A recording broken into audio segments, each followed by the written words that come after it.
In this video, as you can already see, we are going to swap the backplates of my current phone. So currently I have the brown color variant of the Realme GT Master Edition, and over the years, I think I've used this phone for 3 or 4 years. The backplate has gotten a few scratches and also discoloration. So as you can see, there's like a big there's a big scratch right over there, also down there, and also around the frame. There's a lot of discoloration and tiny scratches. So yeah, it's time to swap out the backplate. And for my new backplate, I actually went with this rainbow white color variant. So it changes changes colors depending on how the light falls on it. There you go.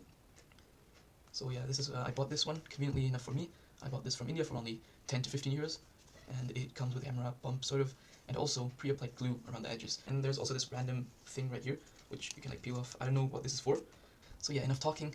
Let's get started with the swap. Okay, so now let's start with prepping our phone. So the first thing you want to do is shut down the phone, just in case, I guess, right? You don't want it to be on while you...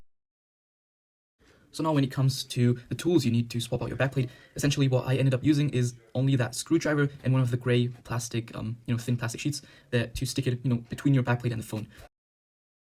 And I also did take out the SIM tray. As it later turned out, you don't really have to do it. I just did it to just be on the safer side, just in case you might damage it while taking out the backplate with the plastic pliers and your screwdriver. So yeah, now what I ended up doing is I heated up the whole phone just a little bit, and then for the rest of the time I just put the hairdryer on one corner to really melt the glue over there.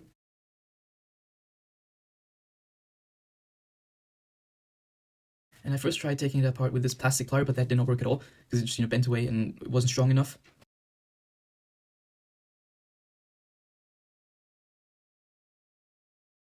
So yeah, then the second time, what I also recommend you doing is just take a metal screwdriver.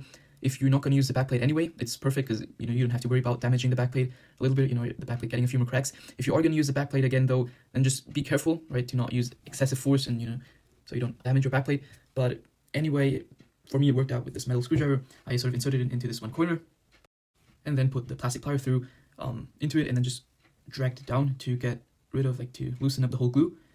And then once that was done, I just ripped the whole backplate apart out with my hands. Because that was legit just the easiest thing you could do. Now if you want to be more careful, you can first put the plastic plier through all 4 sides of the phone and then carefully it will pop out. But this also worked just perfectly fine for me.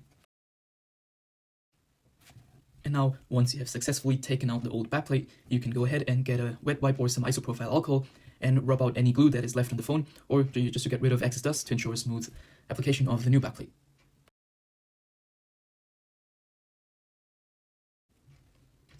Now you can go ahead and take out the lens protection of the backplate, and then once that is done, also take out the peel for the glue. Now you're ready to apply the backplate onto the phone. So you want to align it on probably the bottom of the phone, and then just press it down. And once it's seated on the phone, go ahead and press down on all the corners and all the edges and also the camera lens so that the backplate is nice and secure. And just like that, we have successfully swapped out our backplate of our phone. And now here's a little montage of how the phone turned out looking in the end. I'm personally really amazed by how it turned out looking.